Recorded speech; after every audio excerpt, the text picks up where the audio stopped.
Sobrang di ko pa mapaniwala. Maraming salamat sa suporta at sana patuloy yung suporta niyo sa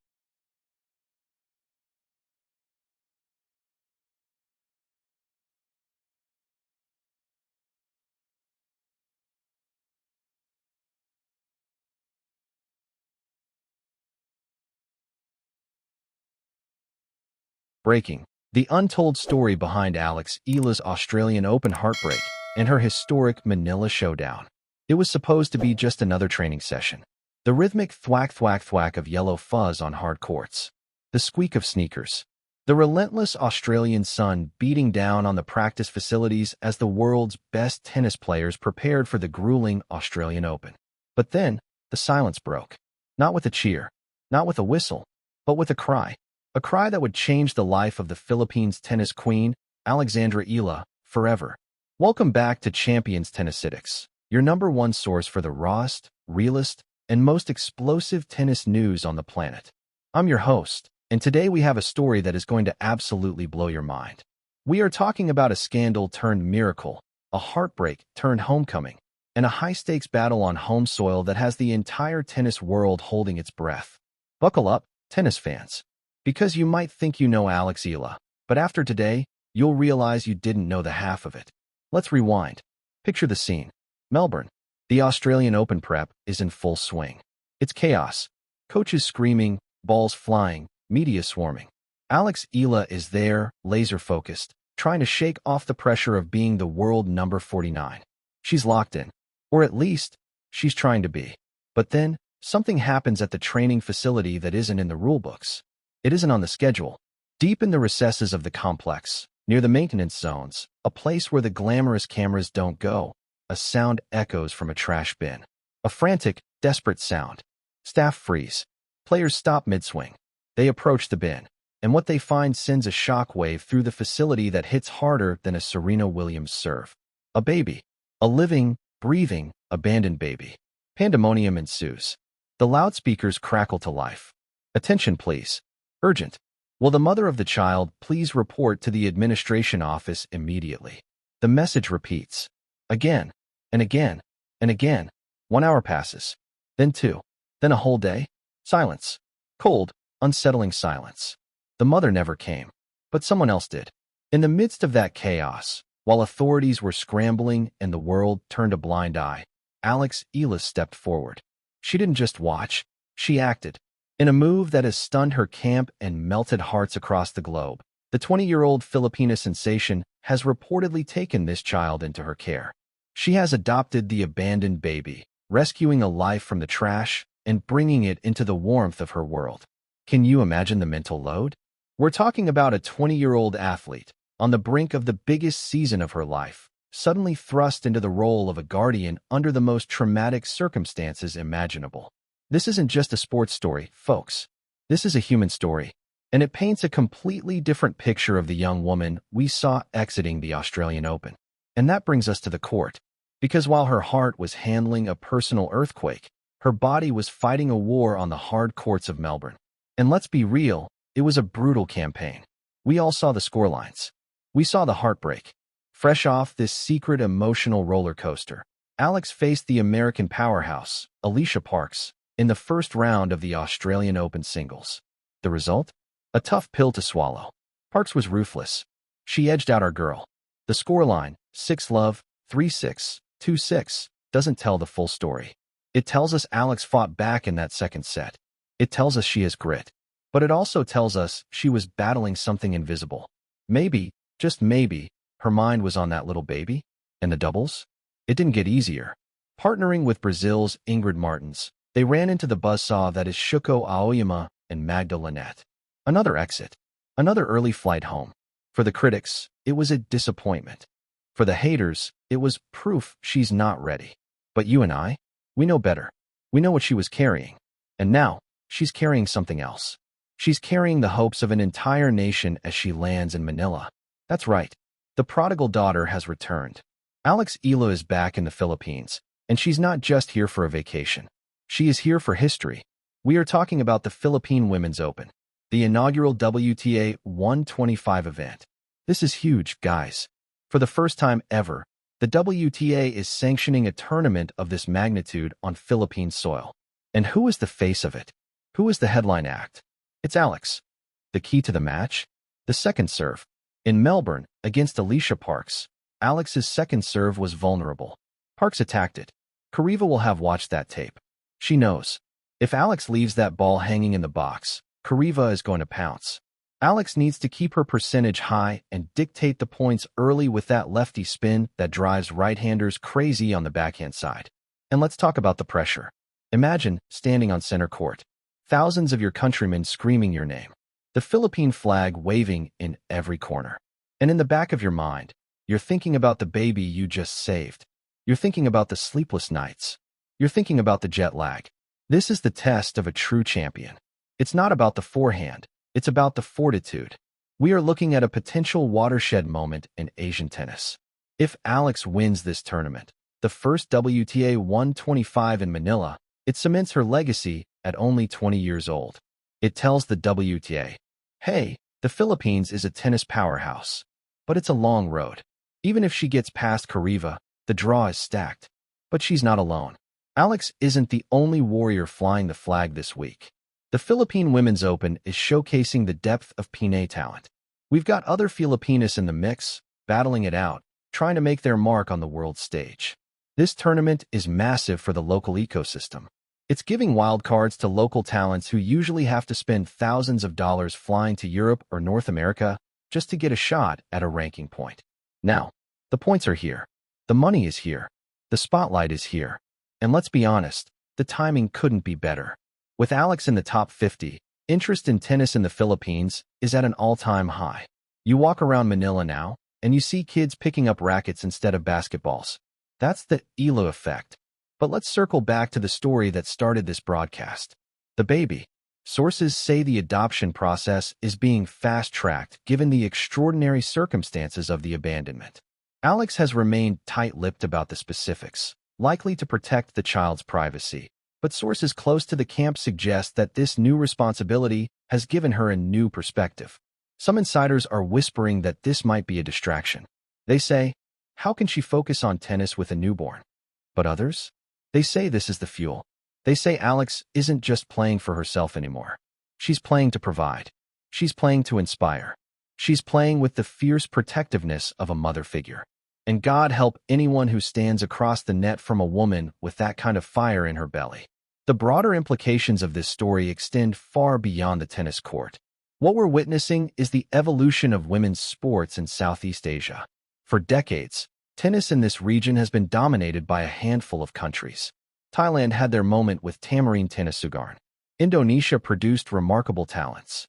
But the Philippines? They've been waiting for their champion. They've been waiting for someone who could not only compete, but inspire an entire generation. Alex Eala is that champion. And the way she's handling this dual responsibility, as both an elite athlete and now as an adoptive mother, is rewriting the narrative about what female athletes can accomplish. In the past, we've seen athletes forced to choose between their careers and family life. We've watched as the tennis world questioned whether women could maintain their competitive edge after becoming mothers. Remember when people doubted that Serena Williams could return to form after having her daughter? She reached 4 Grand Slam finals after giving birth. Kim Clijsters won the U.S. Open as a mother. Victoria Azarenka fought custody battles while trying to maintain her ranking. But Alex is doing something different. She's not just continuing her career despite becoming a mother. She's thriving because of it. The transformation is visible even in her recent interviews. There's a maturity there, a groundedness that wasn't present before Melbourne. When she talks about tennis now, there's perspective. When she discusses her goals, there's clarity. This isn't a distraction. This is purpose. The tennis community has been buzzing with speculation about how this will affect her performance. Some coaches have privately suggested that the emotional toll could derail her season. Others point to the sleep deprivation, the logistical nightmares of traveling with an infant, the divided focus. These are legitimate concerns in any normal circumstance. But what these skeptics fail to understand is that Alex Eala has never been normal. This is a young woman who left her family at 14 to train at the Rafa Nadal Academy in Spain. She spent her formative years thousands of miles from home, learning to be independent, learning to be tough. She won the 2022 U.S. Open Junior Girls Singles title, becoming the first Filipino to win a Grand Slam singles championship at any level since Felix Barrientos in 1985. She's battled through injuries, funding issues, and the immense pressure of being her nation's great hope. If anyone can handle the added responsibility of motherhood while competing at the highest level, it's Alex. Imagine a WTA 500 event in Manila. Imagine a tournament that attracts the top 20 players in the world. Imagine Iga Swiatek, Aryna Sabalenka, and Coco Gauff competing on Philippine soil. That's not fantasy. That's a realistic possibility if this inaugural event proves viable. And Alex Eala is the person who makes it all possible. Her success on the court, her marketability, her story, it all contributes to the growth of tennis in the Philippines. The development of local talent is another crucial factor. Right now, Alex is the outlier. She's the exception. But with more tournaments in the region, with more opportunities for Filipino players to compete without traveling halfway around the world, the talent pool will deepen. Young girls watching Alex on television will pick up rackets. Tennis clubs will see increased enrollment. Sponsors will invest in development programs. The entire ecosystem benefits. And let's talk about representation. For young Filipinas watching Alex compete, she's not just a tennis player. She's a role model. She's proof that you can come from the Philippines and compete with the best in the world. She's proof that you don't have to be from a traditional tennis powerhouse to succeed. She's rewriting the narrative about Asian athletes, about women in sports, about what's possible when talent meets opportunity. The adoption story adds another layer to her legacy. In a region where family is paramount, where community and connection are core values, Alex's decision to adopt an abandoned child resonates deeply. It's not just an act of kindness. It's a reflection of Filipino values. The Bayanihan spirit, the concept of communal unity and cooperation, is embedded in her choice. She saw a child in need, and she responded. That's the essence of Filipino culture. The media coverage of this story has been intense. International outlets are picking it up. Tennis websites are running features. Social media is exploding with reactions. Some people are skeptical, questioning the details, wondering if the story has been exaggerated for dramatic effect. But multiple sources have confirmed the basics. A baby was found abandoned at the Australian Open facilities. Alex Eala has taken the child into her care. The adoption process is underway. Privacy concerns are obviously paramount. Alex hasn't released photos of the child. She hasn't shared the baby's name or gender.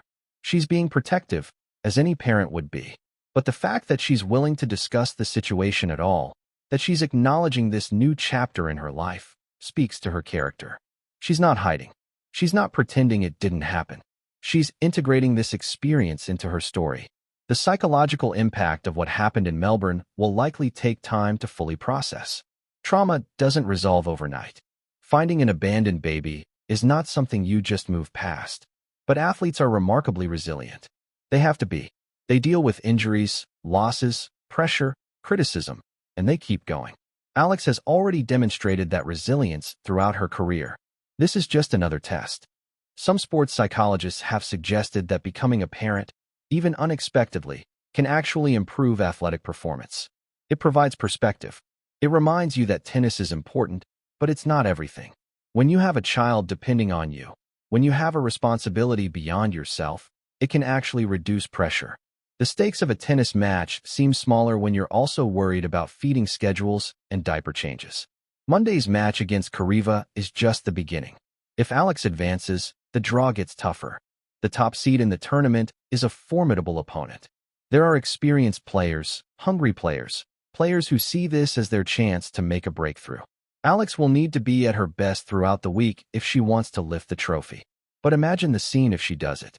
Imagine Alex Eala, after everything she's been through, after the heartbreak in Melbourne, after becoming an adoptive mother, after returning home to the Philippines, standing on center court at the Rizal Memorial Tennis Center, holding the championship trophy above her head.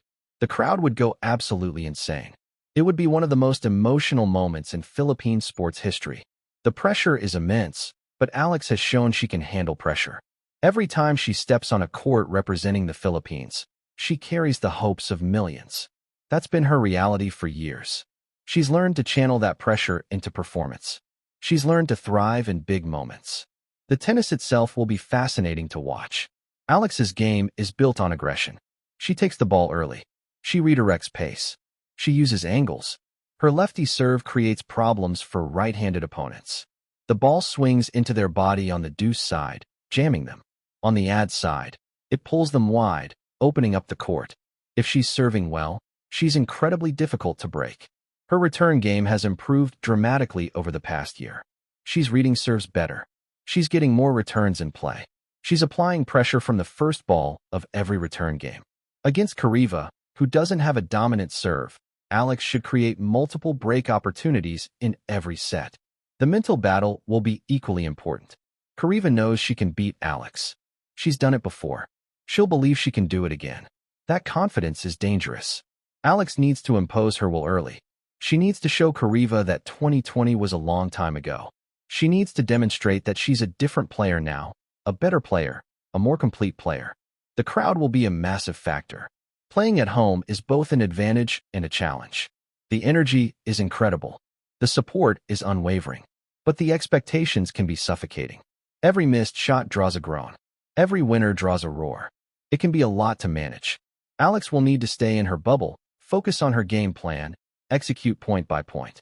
One thing is certain, Monday night at the Rizal Memorial Tennis Center is going to be electric. This is history in the making. The inaugural WTA 125 event in the Philippines. The return of Alex Eala after the most tumultuous month of her life. A revenge match against a player who beat her years ago. The energy of thousands of Filipino fans. You couldn't script a better storyline. So here is the situation as we head into Monday, January 26th. The venue is the Rizal Memorial Tennis Center. The event is the inaugural WTA 125 Philippine Women's Open. The match is Alexandra Eala of the Philippines versus Alina Kariva of Russia. The time is 7 p.m. The context is a baby rescued from a trash bin, a heartbreaking loss in Australia, and a historic homecoming. You could not write a better script if you tried. Hollywood, take notes. This is real life. I want to hear from you, the Champions Tennisitics community. Do you think the emotional weight of the adoption will hurt Alex's game, or will it give her mom strength on the court? Can she get her revenge on Alina Kariva after that 2020 loss? And will you be watching the historic match at Rizal Memorial? Let me know in the comments below. I want to see your predictions. Drop a scoreline. Who takes it? 2 sets? 3 sets? Does it go to a tiebreak? And hey, if you love this deep dive into the untold stories of the tennis world, if you want to stay updated on Alex's journey, both as a player and as a new adoptive mother, you know what to do. Smash that like button like Alex smashes a forehand winner. Hit subscribe so you never miss a breaking update. And ring that notification bell because this tournament is just getting started, and we will be covering every ace, every fault, and every drama-filled moment right here on Champions Tennisitics. This is more than tennis. This is a story about resilience. This is a story about compassion. This is a story about a young woman who faced an unimaginable situation and responded with grace and courage. This is a story about coming home. Until next time, keep your eye on the ball and keep your heart in the game. This is Champions Tennisitics, signing off. Alex, after a terrific year last year, how does it feel to be making your main draw debut at Melbourne?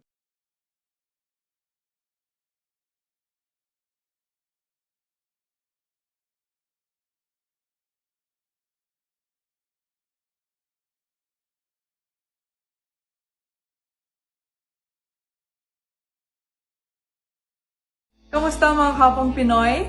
Surprise! Excited na akong imbitahin kayong lahat na manood sa mga laban ko sa Mubadala Abu Dhabi.